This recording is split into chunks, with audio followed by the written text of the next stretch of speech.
Hi everyone, I am Aditi Rajne again welcome to a new video. आज की video में आपके साथ शेयर करने वाली हूँ class 6 science chapter 3 fibre to fabric Hindi explanation part 3 video. तो पिछली वीडियोस में हमने चैप्टर 1 और 2 कंप्लीट कर दिया है। अगर आपने नहीं देखा, आपको देखना है तो मैंने लिंक प्रोवाइड करा है डिस्क्रिप्शन में, वहाँ से आप चेकआउट कर सकते हो। आज हम स्टार्ट करते हैं हमारा चैप्टर 3 जो है फाइबर टू फैब्रिक से, ठीक है, तंतु से वस्त्र तक का जो हमारा पूरा प्रोसेस रहता है उसके बारे में, ठीक है। पहेली and बूजू won the first prize in a science quiz competition held at their school. They were very excited and decided to use the prize money to buy clothes for their parents. When they saw a large variety of cloth material, they got confused. The shopkeeper explained that some clothes or fabrics were cotton and some were synthetic. He also had woolen mufflers and shawls. There were many silk sarees as well. Paheli and Bhuju felt very excited. They touched and felt these different fabrics. Finally, they bought a woolen muffler and a cotton sari. तो बोला है कि पहेली और बूजू ने अपने school में एक साइंस कंपटीशन जो उनके स्कूल में था उसमें फर्स्ट प्राइज़ प्राप्त किया। उन्होंने सोचा कि जो उनको पैसे मिले थे, जो उनका फर्स्ट प्राइज़ था, उनसे वो अपने पेरेंट्स के लिए कपड़े खरीदेंगे। जब वो आपका जो मार्केट था वहाँ गए तो उन्होंने देखा कि बहुत सारी वैरायटीज़ है कपड़ों के, अलग अलग प्रकार हैं कपड़ों के, ठीक है। उसके बाद वो कंफ्यूज हो गए, ठीक है। उनके जो वहाँ पे शॉपकीपर था, दुकानदार, उन्होंने उनको समझाया कि कुछ कपड़े या कुछ फैब्रिक कॉटन के होते हैं और कुछ आपके सिंथेटिक होते हैं। उन्होंने उनको ये समझाया और वहाँ पर मफलर्स भी थे, वुलन मफलर्स, शॉल्स भी थी, वहाँ पे सिल्क साड़ीज़ भी अवेलेबल थी। पहले और बूजू बहुत ज़्यादा एक्साइटेड हो गए। उन्होंने हर एक फैब्रिक को टच करके देखा, फील किया। उसके बाद उन्होंने वुलन मफलर और एक कॉटन साड़ी को परचेज़ किया अपने पेरेंट्स के लिए।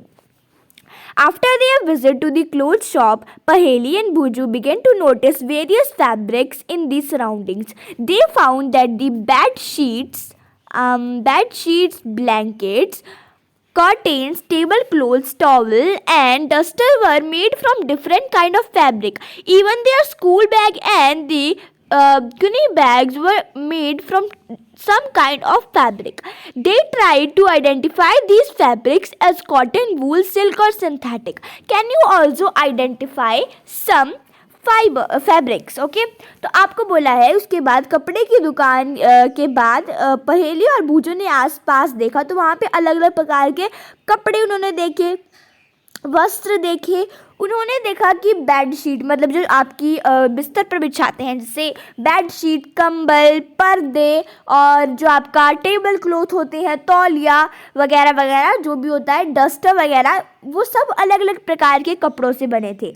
उन्होंने हालांकि ये भी देखा कि जो वहाँ पर आपका स्कूल बैग था, आपका जो स्कूल को आप बैग ले जाते हो वो वाला बैग और बोरे भी किसी प्रकार के वस्त्र से बने थे, ठीक है। उन्होंने क्या किया, इन सभी वस्त्रों की पहचान करने की कोशिश की, कॉटन, वूल, सिल्क और सिंथेटिक को टच करके पता लगाने की कोशिश की।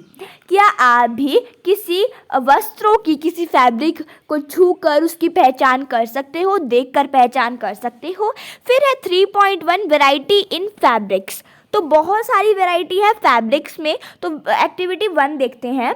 Visit a nearby tailoring shop, collect cutting of fabrics left over after stitching, feel and touch each piece of fabric. Now try to label some of the fabric as cotton, silk, wool और synthetic. After asking for help from the tailor, do you wonder what these different fabrics are made of? When you look at any fabric, it seems a continuous piece. Now look at it closely. What do you notice? तो activity 1 में आपको कुछ कुछ काम दिया है, आप चाहो तो कर सकते हो। एक्टिविटीज़ करके उतना इम्पॉर्टेंट नहीं होता, अगर समझ लोगे तब भी आपको आ जाएगा, बट आप कर सकते हो अगर आपको लगता है कि आपको करनी है। मैं बता देती हूँ, जिसको करनी है वो कर लेना। इसमें बोला है कि आपको अपने आसपास की किसी दर्जी की दुकान या टेलर की शॉप में जाना है। वहाँ पे आपको जो उन्होंने स्टिचिंग करने के बाद जो उन्होंने कपड़े सिले होते हैं, उसके बाद जो बचा हुआ उनका कपड़ों का पीस होता है, वो जो बचा होगा उसको ले लेना, क्योंकि वो किसी काम का नहीं होता उनके भी, वो भी ऐसे रखते हैं, ठीक है। फिर आपको उस कपड़े के फैब्रिक को उस फैब्रिक को आपको छूकर ऑब्जर्व करना है। आपको फिर कोशिश करनी है उनको लेबल करने की, किस तरीके से, कॉटन, सिल्क, वूल और सिंथेटिक, उन टेलर की मदद लेकर। क्या आप यह जानते हैं कि ये विभिन्न कपड़े किस प्रकार बनते हैं? जब आप किसी कपड़े का उसको देखते हैं, अवलोकन करते हैं, तो वह एक सेम टुकड़ा लगता है, ठीक है। पर अगर इन्हें ध्यान से देखें तो आपने क्या देखा, आपने क्या नोटिस किया। फिर एक्टिविटी टू है, select a piece of cotton fabric you labeled in activity 1. Now try to find a loose thread or yarn at one of the edge and pull it out. If no loose yarns are visible, you can gently pull one out with a pin or a needle. We find that a fabric is made up of yarns arranged together. What are these yarns made of? तो इसमें बोला है कि आपको जो आपने activity 1 में कपड़ा चूज़ किया था उसको लेना है, उसके बाद उसके एज में, उसके किनारे में, उसके कॉर्नर में, अगर एज में आपको लगता है कि कुछ धागा निकला हुआ है, उसको वहाँ से निकाल लेना है आराम से। अगर नहीं निकला है तो आप नीडल की सहायता से या पिन की सहायता से भी निकाल सकते हो। तो हमने क्या पाया कि जो हमारे फैब्रिक होते हैं, वस्त्र होते हैं, वो बहुत सारी यार्न से मिलकर बने होते हैं। मतलब यार्न को हिंदी में बोलते हैं तागे, और बहुत सारे को बोलेंगे तांगों से मिलकर बने होते हैं। और ये तागे किससे बनते हैं? फिर है 3.2 फाइबर। अब पढ़ेंगे तंतु के बारे में, हिंदी में तंतु बोलते हैं, fibre. Activity 3, take out a yarn from a piece of cotton fabric. Place this piece of yarn on the table. Now press one end of the yarn with your thumbs. Scratch the other end of the yarn along its length. कहाँ पहुँचे थे? Okay. With your nails as shown in figure 3.4. Do you find that at this end the yarn splits up into thin strands?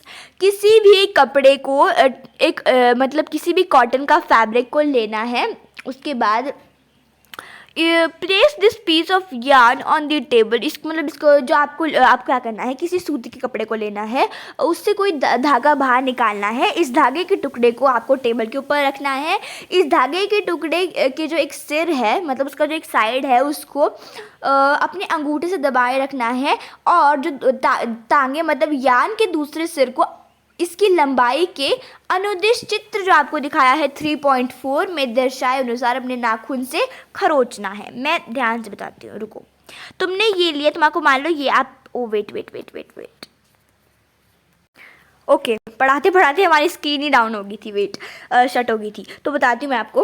उसके बाद मैं बता रही थी कि आपको क्या करना है। ये मान लो आपने वो लिया आपका यार्न, आपको यहाँ पे अपना थंब रखना है, इसको दबा के रखना है, और अपने जो आपका नेल है, आपको उधर ऐसे ऐसे करना है, इस तरीके से ये है, इसके ऊपर ऐसे ऐसे करना है, ठीक है।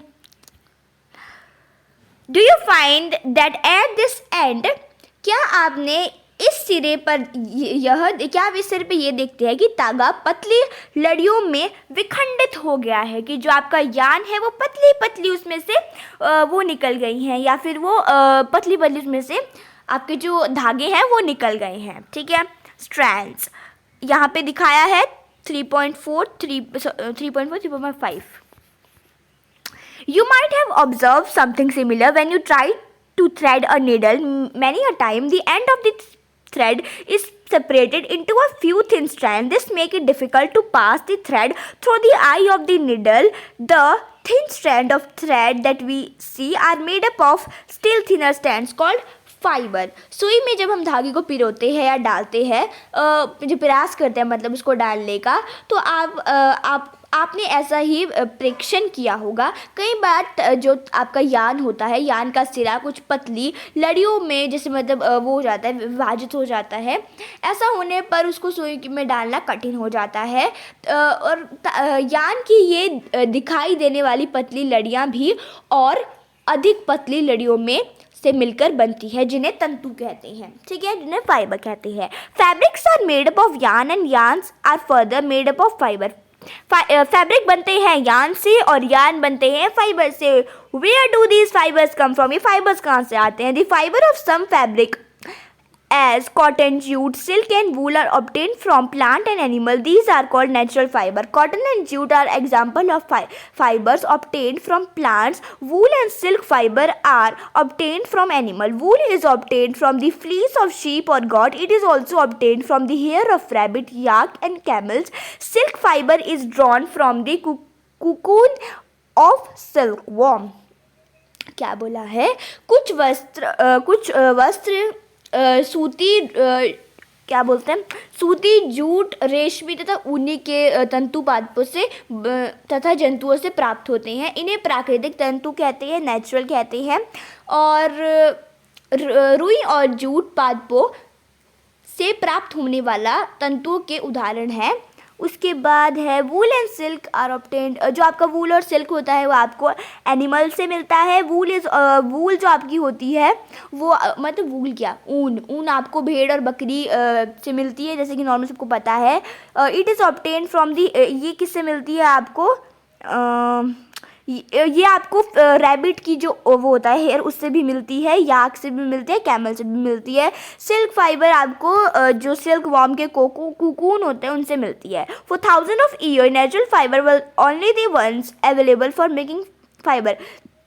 तो इसमें बोला है हज़ारों वर्ष तक वस्त्र बनाने के लिए सिर्फ और सिर्फ प्राकृतिक तंतुओं का ही प्रयोग किया जाता था। In the last 100 years or so, fibers are also made from chemical substances which are not obtained from plant or animal sources. These are called synthetic fibers. Some example of synthetic fiber are polyester, nylon and acrylic. बहुत important है polyester, nylon and acrylic, बहुत important है। Examples of synthetic fibre आएगा, क्या लिखोगे? Polyester, nylon and acrylic. अगर आया तुम्हें एक MCQ, तुम्हें बोला है which of this is a synthetic fibre? A आपको आया A option, wait, A option में आया पॉलिएस्टर, बी में आया नायलॉन, सी में आया एक्रेलिक एंड डी में आया ऑल ऑफ दीज। तो क्या करोगे तुम? All of these, okay. तो बोला है कि मतलब हज़ारों वर्ष तक तो मतलब तुम्हारा जो प्राकृतिक था चीज़ें, उनसे ही कपड़े तैयार किए जाते थे। पर पिछले लगभग 100 साल में, मे बी 100 साल में, क्योंकि सबको नहीं पता है कि कितना होता है, मतलब पूरा एग्जैक्ट नहीं पता है, इसलिए मैं भी बता रही हूँ। पिछले 100 साल से लगभग रासायनिक मतलब केमिकल का प्रयोग किया जा रहा है, जिनका स्रोत पादप अथवा जंतु नहीं है, जिनका स्रोत क्या नहीं है? जंतु नहीं है, जो कि नेचुरल था। ये केमिकल से भी बन रहे हैं, और साथ ही साथ ये जो केमिकल वाले होते हैं जो कि आपको प्लांट और एनिमल सोर्सेज से नहीं मिलते हैं, इन्हें सिंथेटिक फाइबर बोलते हैं। सिंथेटिक फाइबर के कुछ example polyester, nylon and acrylic है। तो आज हमने पढ़ लिया 3.2 तक। 3.2 आपका जो था फाइबर तक, क्योंकि मैं ज़्यादा लॉन्ग नहीं करती वीडियो। पता क्या होता है, अगर हम एक ही साथ पूरा चैप्टर पढ़ लेना थोड़ा सा माइंड में, क्योंकि अभी हमारे स्कूल में मैंने ना चैप्टर जो ये पढ़ाना शुरू किया है इस चैनल में, बता दूं आपको। पहले तो मैं यहाँ पे अभी जिस टाइम मैं बोल रही हूँ, जिस टाइम में मैं अभी बात कर रही हूँ, आज 3 अप्रैल है, 3 अप्रैल 2023, ठीक है। मैं आज बता दूं तो इस चैनल में मैं पहले 6th की साइंस कंप्लीट करूँगी, देन मैं जाऊँगी 7th में, और फिर जाऊँगी मैं 8th में। उसके बाद हम और भी सब्जेक्ट्स करेंगे, नॉट ओनली साइंस। हम बहुत सारे सब्जेक्ट्स जो मैं आपके साथ शेयर करने वाली हूँ, पर हम बारी बारी से करेंगे, ठीक है।